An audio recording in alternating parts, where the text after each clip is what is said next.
Hello vlog, welcome to my guys. Good morning, good afternoon, good evening, lalo na sa ating mga ka-OFW dyan. Ngayon ay, eto na nga, may maganda tayong balita ngayon, good news. Fresh na fresh pa talaga to, sariwang-sariwa. Ngayon ay July 28, eto na nga, ang unang araw ng session ng Senado. At kanina napanood ko sa video ng Senado na sila ay nagkaroon ng botohan kung sino ang magiging Senate President, kung sino ang magiging majority leader at magiging minority leader. Malamang na marami sa atin ay nag-iisip kung sino ang mananalong Senate President ngayon. At malamang bawat isa sa atin ay mayroong mga kanya-kanyang manok kung sino ang magiging Senate President. At malakas ang ugong-ugong na baka maging Senate President si Senador Dante Marcoleta. Pero sa tradisyon kasi, hindi daw pala pwede na maging Senate President ang baguhan lang. Kayo, sino ba ang manok nyo? Si Tito Soto o si Chis Escudero? Palagay ko, naiinip na kayo kung sino ang mananalo. Panoorin natin ang video. I can say that when Senator Escudero ran for Vice President in 2016, I could not support him. Because we belong to different parties, Mr. President. When he aimed for Senate presidency, I did not support him then either. Aaminin ko po, Mr. President, wala pong direktang suporta na nakuha sa akin si Senator Escudero sa mga nakaraang laban niya sa politika. So bakit po si Senator Chis Escudero? Dahil bukod po sa hindi nawala ang tiwala niya sa atin, hindi po niya tayo nakalimutang i-mentor, i-challenge, i-inspire. He truly brings out the best in us. Higit sa lahat, klaro po ang mga gusto niyang ma-accomplish. Sa kabila po ng ingay sa politika, ang gusto lang po niya ay work. I join his cause and I believe Senator Chis can bring out the very best in the Senate this 20th Congress. Therefore, Mr. President, I nominate the good gentleman from Sorsogon, Senator Francis Chis Escudero, as our Senate President. Thank you and may God bless us all. Thank you, Senator Joel Villanueva. Bilang chairman po ng Senate Committee on Ways and Means, ang aming trabaho ay gumawa ng batas para makahanap ng bagong sources of revenue. At dahil po sa kanyang liderato, guidance, at sabi na nga ni Senator Joel, pagpupursige, nakapagpasa ho kami ng 10 batas sa Committee on Ways and Means kung saan makakalikom ang gobyerno ng halos 300 billion in new sources of revenues. Hindi ko makakalimutan nung binabalangkas ho namin yung Create More Law na isa sa pinakakomplikadong batas na hinawakan po ng Senate Committee on Ways and Means. Merong mga 2, 3, 4 na gabi na pumunta ho siya sa aking tanggapan, umupo doon hanggang hating gabi at hindi ho aalis kung hindi ho matapos yung batas. Kaya po, dahil po sa kanyang pagpupursige, ang Create More Law ay ating naisabatas at ngayon ay pinapatupad po ng ating pamahalaan pang nasyonal. So with that, Mr. President, it is my great honor, it is with great honor to second the nomination of Senate President Chis Escudero. Thank you, Senator Gatchalian. A real attorney with a heart, Senator Chis Escudero. He whose nomination I have the honor of seconding. So we may call once again him Senate President. Whether or not it is a coincidence that Escudero means shield bearer, I do not know. But of this I am sure. Senator Chis has more than lived up to his name, safeguarding the Senate. In Senate President Escudero, we find exactly a leader who stands firmly at the forefront. The shield-bearer leader with a heart is the right choice.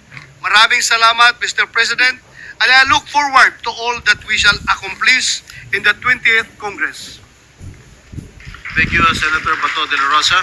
I proudly support the nomination of Senator Francis Chis Escudero. More than anything, his experience and record in public service speaks for itself. From his early days as one of the youngest lawmakers in Congress to his role as Senate President, to during the 20th Congress, Senator Escudero has consistently championed legislation that uplifts lives.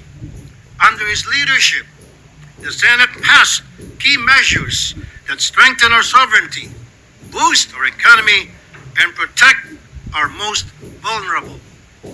But beyond the bills and titles, Senator Escudero brings leadership with heart. Kaya naman, malaki ng respeto ko sa trabaho ng isang Senate President. So today, with full confidence in his ability to lead, to listen, and to deliver, I nominate Senator Francis G. Escudero because our nation deserves nothing less. Thank you. Thank you, Senator Rafi Tulfo. Workhorse like no other, and a man who can strengthen the public trust in this institution in even the most turbulent times. No other than Senator Vicente C. Soto III. Senator Soto's track record speaks for itself. He's a veteran among veterans, beginning his career in public service as Vice Mayor of Quezon City in 1998, during which time he established the Vice Mayor's League of the Philippines, and by 1992, he began his first term in the Senate. He has been a hardline anti-drug champion throughout his public service career, spearheading the passage of the Comprehensive Dangerous Drugs Act of 2002 and the Anti-Drunk and Drug Driving Act of 2012. Let us elect Senator Vicente C. Soto III as our Senate President. Thank you, Senator Migs Subiri. It is my honor to second the nomination of Senator Vicente C. Soto III for the Senate presidency.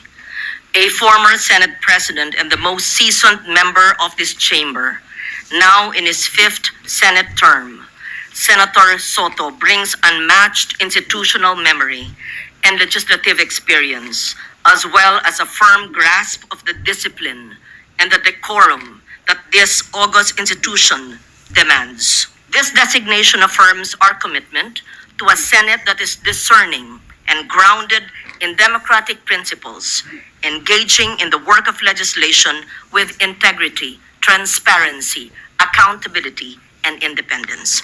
Thank you, Mr. President. Thank you, Senator Lauren Legarda. Is there any objection? There being none, the motion is approved. We shall now proceed to vote.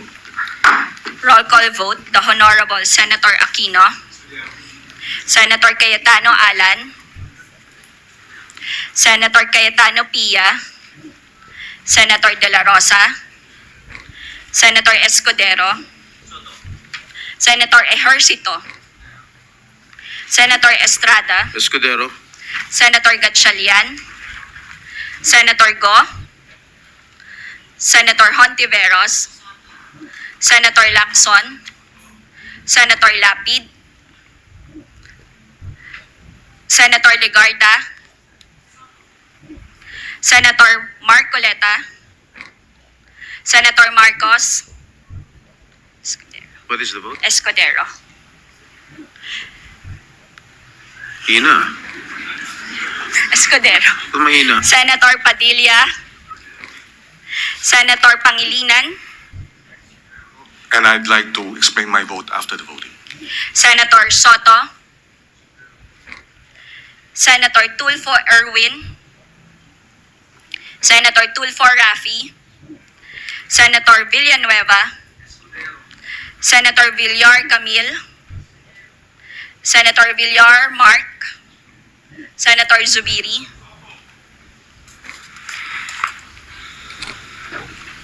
Escudero. Eto na, meron na nagwagi. Kung sino ang ating bagong magiging Senate President. There are 19 votes in favor of Senator Francis Cheese Escudero and 5 votes in favor of Senator Vicente Soto. Senator Francis Cheese Escudero is therefore elected President of the Senate.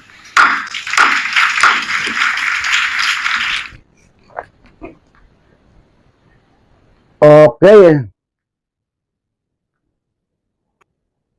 Okay, si Senator Chis Escudero na naman ang nanalong Senate President. Members of the Senate and our guests to please stand The Honorable Senator Pia Cayetano will administer the oath to the Senate President-elect. Senator Escudero, please raise your right hand and follow after me. I state your name, I, Francis Cheese G. Escudero, having been elected to the position of, having been elected to the position of Senate President, do hereby solemnly swear do hereby solemnly swear that I will well and faithfully discharge, that I will well and faithfully discharge, to the best of my ability, to the best of my ability, the duties of my present position, the duties of my present position, and of all other I may hereafter and of all others I may hereafter hold under the Republic of the Philippines, hold under the Republic of the Philippines, that I will support that I will support and defend the Constitution of the Philippines, and defend the Constitution of the Philippines, that I will obey the laws, that I will obey the laws, legal orders and decrees legal orders and decrees promulgated by the duly constituted authorities, promulgated by the duly constituted authorities, and maintain true faith and allegiance and maintain true faith and allegiance to the Republic of the Philippines, to the Republic of the Philippines, and that I impose this obligation upon myself voluntarily and that I impose this obligation upon myself voluntarily, without mental reservation or purpose of evasion. without mental reservation or purpose of evasion. So help me God. So help me God. Congratulations.